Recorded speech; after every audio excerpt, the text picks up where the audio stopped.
Había sido un fin de semana trágico para el pequeño pueblo de Teruel, en el noreste de España. El sábado, durante una corrida de toros en la plaza local, Víctor Barrio, un talentoso joven matador de tan solo 29 años, había encontrado su fin en el ruedo.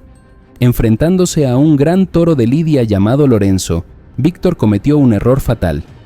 Mientras se disponía a dar la estocada con su espada, Lorenzo percibió la debilidad y encontró una abertura. Con reflejos rápidos como el rayo, el toro clavó sus gruesos cuernos en el muslo y el pecho de Víctor. El matador se derrumbó en el suelo al instante mientras la multitud jadeaba de sorpresa.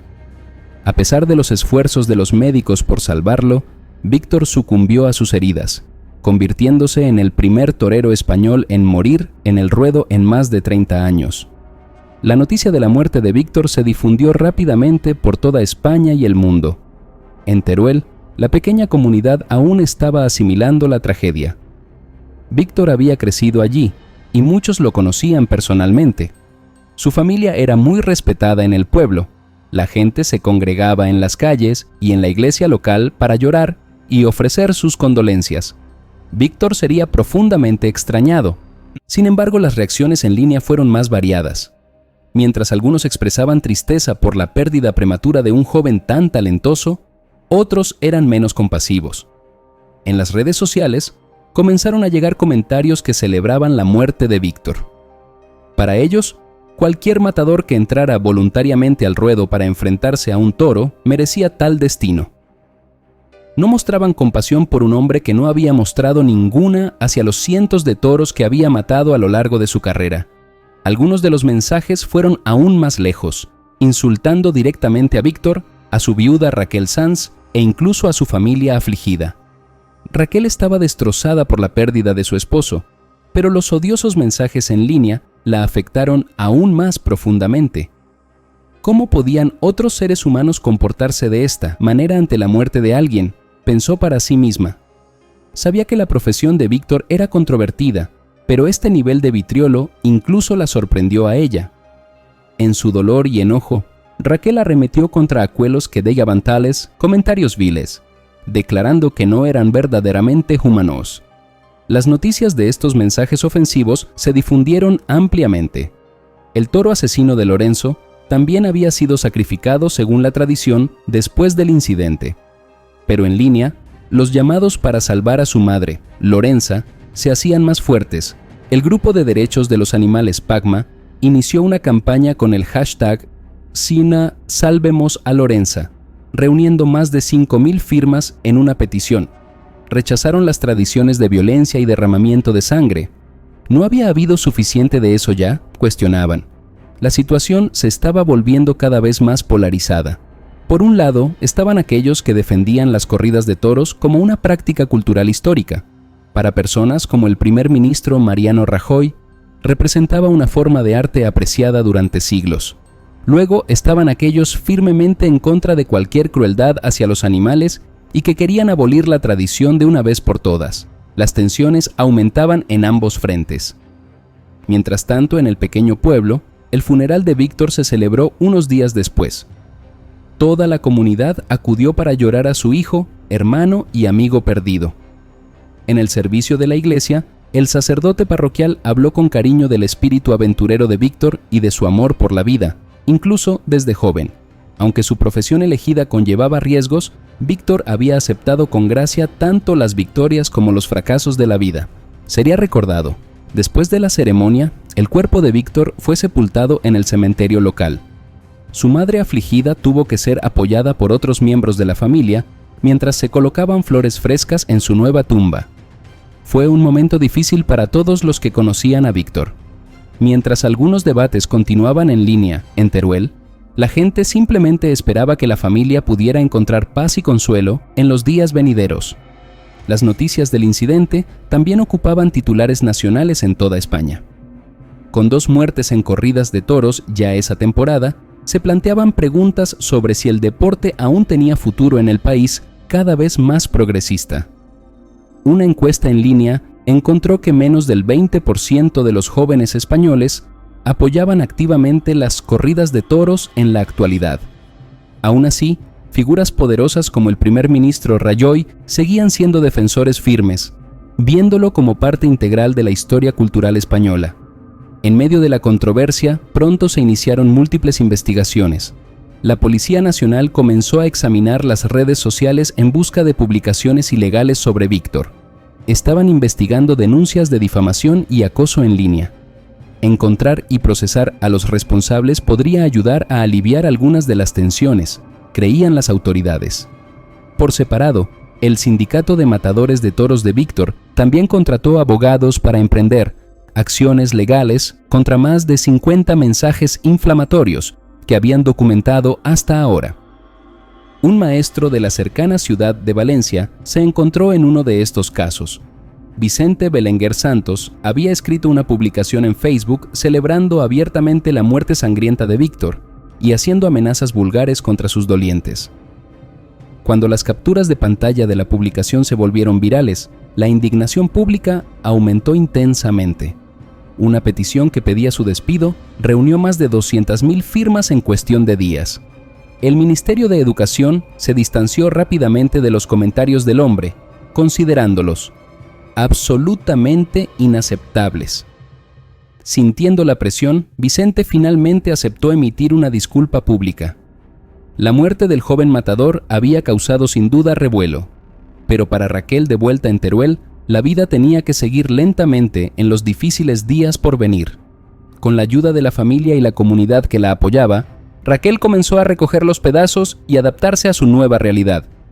Algunos activistas en línea continuarían sus campañas, mientras que otros buscarían dejar el asunto atrás. En cuanto al futuro a largo plazo de las corridas de toros en España, solo el tiempo diría hacia qué dirección podría inclinarse la opinión pública. Por ahora, el pequeño pueblo lamentaba a su hijo y respetaba al matador Víctor Barrio. Había muerto viviendo su sueño, pero el legado y el impacto de sus breves 29 años no serían olvidados. Pasaron algunas semanas mientras Raquel se ajustaba a la vida sin Víctor. Los pensamientos sobre él aún la hacían llorar, pero con cada nuevo día, el dolor se volvía más soportable. Como había hecho con la mayoría de las dificultades en la vida hasta ahora, Raquel estaba aprendiendo a seguir adelante. Continuaba asombrada por el inmenso apoyo de vecinos y extraños por igual. Ramos, tarjetas y comidas caseras seguían llegando a su puerta. Un consuelo muy necesario. La publicidad de la muerte de Víctor también había puesto de relieve los peligros de su profesión. Al menos, otros 2 matadores sufrieron lesiones graves de toros en peleas esa temporada. Uno casi perdió un ojo en el ruedo. Parecía que este sería un verano especialmente bañado en sangre para el deporte controvertido. Algunos observadores creían que los incidentes de alto perfil podrían potencialmente cambiar la marea de la opinión pública aún más lejos de las corridas de toros. Pero como antes, los tradicionalistas mantenían que esto era un aspecto cultural e histórico integral de la cultura y la identidad españolas. En Valencia, la disculpa de Vicente Belenguer hizo poco para calmar la furia en su contra. La petición para su despido había reunido más de 250,000 firmas en este momento y no mostraba signos de disminuir. Su aula permaneció vacía mientras los estudiantes se negaban a ser enseñados por tal hombre. Sintiendo una presión creciente por todos lados, Vicente se dio cuenta de que la situación ya no era sostenible y presentó su renuncia a la escuela. Emitió otra declaración expresando profundo pesar por el dolor causado, aunque para entonces el daño ya estaba hecho. Mientras se iba en desgracia, pocos en la comunidad parecían tristes de verlo partir. El sol se alzó sobre las colinas de Pamplona, revelando otro día de fiesta de San Fermín. 7 amigos de diferentes partes del mundo se habían reunido, atraídos por su amor por la aventura y la tradición. Algunos esperaban poner a prueba su valentía corriendo con los toros por las estrechas calles, mientras que otros querían observar el drama y la pasión de la plaza. 2 estadounidenses, Mike y Chris, amigos cercanos de Texas, estaban ansiosos por sentir la oleada de adrenalina esquivando los cuernos. «Vamos, no puede ser tan peligroso», dijo el más alto a su amigo mientras se dirigían al corral. Un mexicano, Claude, un aficionado que había presenciado innumerables corridas, entendía el respeto que exigían los toros. Intentó advertir a Mike y Chris: los toros no muestran piedad, un error y tu viaje termina en el hospital, o peor. Pero sus palabras cayeron en oídos sordos ante su emoción. El pequeño hombre polaco, Jakub, y un fornido noruego llamado Henrik no tenían interés en desafiar al destino ellos mismos, pero vinieron a experimentar culturas fuera de la suya. Planeaban encontrar un lugar a lo largo de la ruta y animar a sus nuevos compañeros, esperando un regreso seguro a su albergue y historias para compartir entre copas. El francés, Olivera, y el alemán, Carl Friedrich, también se mantuvieron al margen, contentos de observar en lugar de participar en la antigua tradición. Cada uno aportaba su perspectiva, unidos por su interés en este festival histórico. Con la luz de la mañana dando vida a las piedras, Chris y Mike se dirigieron al corral, bromeando y riendo como si estuvieran camino a un parque de diversiones en lugar de un espectáculo que ponía en peligro sus vidas. El mexicano, Claude, los siguió a cierta distancia, preocupado pero sabiendo que no podía detenerlos. El polaco y Henrik encontraron un lugar cerca de la primera curva, escalando andamios erigidos para espectadores. El francés, Olivera, y el alemán Friedrich caminaron hacia la plaza, esperando encontrar un buen lugar para la corrida de la tarde. En la rocosa entrada a los corrales, Chris y Mike forcejearon con la masa de hombres ebrios, empujando para estar cerca del frente para la corrida de los toros. La adrenalina fluía tan libremente como el río Ebro, y la razón se perdió entre el deseo de emoción y el machismo. Cuando el cohete señaló la liberación del primer toro, la oleada de cuerpos aplastó a todos en un instante de caos y miedo. Los cuernos lanzaron a los hombres a la izquierda y a la derecha antes de que la manada retumbante hubiera despejado la puerta. Chris permaneció inmóvil, con la sangre acumulándose debajo de su brazo desgarrado. Su amigo buscaba frenéticamente entre los hombres que se movían caóticamente antes de ver una pierna desapareciendo alrededor de la esquina, justo delante de los cuernos que se acercaban. El mexicano Claude lo detuvo justo a tiempo, arrastrándolo lejos del frenesí a una relativa seguridad. A través de lágrimas y shock, observaron impotentes cómo el siguiente cohete lanzaba al segundo toro y a oleadas de corredores, inconscientes de la creciente carnicería. Pronto sonaron las sirenas, pero se perdieron entre los aplausos llenos de adrenalina de la multitud. Pronto llegó la noticia a los nerviosos amigos que observaban desde su posición elevada. Henrik derramó lágrimas silenciosas mientras el polaco lo consolaba con un brazo fuerte alrededor de los anchos hombros. A lo largo de la ruta debajo, destellos de rojo y blanco volaban mientras los médicos llevaban a las víctimas a las ambulancias esperando. Desde la distancia, Olivera y Friedrich solo pudieron sacudir la cabeza con consternación ante la carnicería que se desarrollaba ante ellos. Haberse reunido en Pamplona había sido un trágico error que terminaría con la pérdida de nuevos amigos apenas conocidos. Todo el día, cada uno revisó sus teléfonos, esperando actualizaciones, pero temiendo lo que podrían encontrar. La noche cayó como un sudario sobre el grupo sombrío reunido en el albergue. Claude llevaba noticias tristes. Tanto Chris como Mike habían sido programados para cirugías debido a la naturaleza de sus heridas. El dolor se convirtió en ira cuando se arrojaron acusaciones sobre el desperdicio sin sentido de la vida. Las palabras se volvieron acaloradas hasta que el gran noruego, Henrik, se puso de pie, su voz resonando con un volumen inesperado para romper las tensiones. Echar culpas no cambia nada. Vinimos aquí como extraños y nos fuimos como amigos que compartieron el dolor. Bebamos en su honor esta noche y sigamos adelante de una manera que los haga sentir orgullosos mañana. Los días siguientes pasaron como un borrón, mientras cada uno lidiaba con la pérdida a su manera. El hombre polaco, Jakub, se sumergió en explorar la cultura, prefiriendo la distracción a la tristeza. El francés, Olivera y Friedrich asistieron a corridas y espectáculos de fuegos artificiales, apreciando las pasiones y peligros entrelazados en las tradiciones. Henrik caminó por el campo, reflexionando sobre la fragilidad de la vida. Y el mexicano, Claude, rindió homenaje final en el hospital antes de escoltar a los amigos de sus nuevos compañeros fallecidos al aeropuerto, deseándoles un viaje seguro mientras se preparaba para su propio regreso a la realidad. Aunque su tiempo juntos fue truncado por la tragedia, se forjó un vínculo entre los 5 restantes que duraría más allá de la fiesta.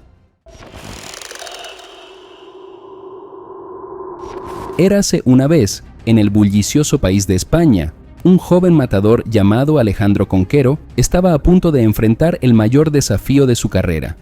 Con tan solo 28 años, ya era una estrella en ascenso en el mundo de las corridas de toros, cautivando a las audiencias con sus maniobras audaces y su habilidad impecable. Sin embargo, poco sabía Alejandro que este día en particular pondría a prueba su valentía y su resistencia como nunca antes.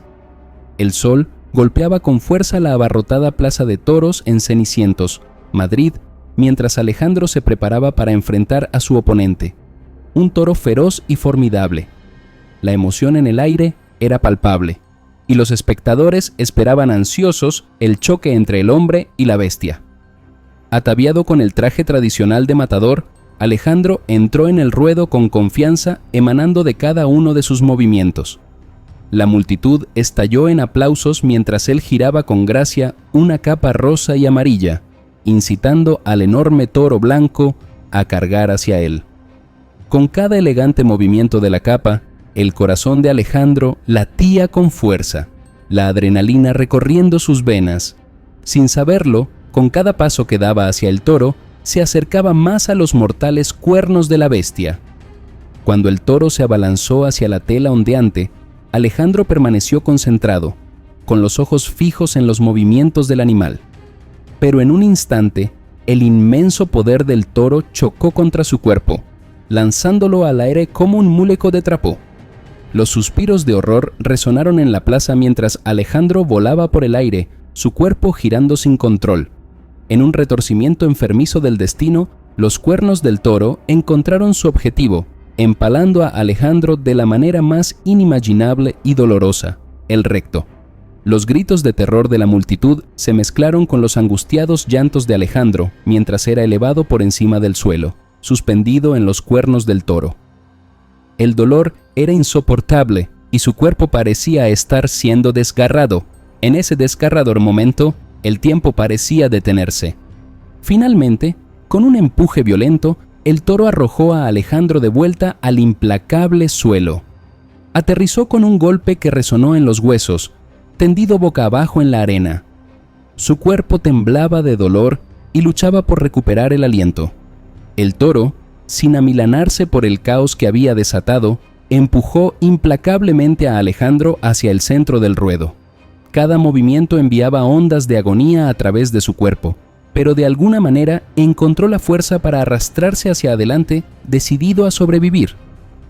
Mientras tanto, la multitud observaba en una mezcla de horror e incredulidad. La atmósfera, una vez jubilosa, se volvió sombría y el ruido fue reemplazado por un silencio pesado. Los seres queridos de Alejandro, que lo habían estado animando momentos antes, ahora estaban sentados en un silencio aturdido, sus rostros marcados por la preocupación y el miedo. Los paramédicos corrieron hacia la escena, sus pasos urgentes rompiendo el inquietante silencio. Con movimientos suaves pero rápidos, atendieron cuidadosamente a Alejandro, sus manos entrenadas trabajando para estabilizar su condición. Era evidente que las lesiones del joven matador eran graves y su camino hacia la recuperación sería largo y arduo. Alejandro fue rápidamente trasladado al hospital más cercano, donde un dedicado equipo de médicos y enfermeras luchó por salvar su vida. Los días se convirtieron en semanas y las semanas en meses mientras se sometía a múltiples cirugías y sesiones de rehabilitación extenuantes. Su cuerpo sanaba lentamente, pero las cicatrices, tanto físicas como emocionales, permanecerían para siempre.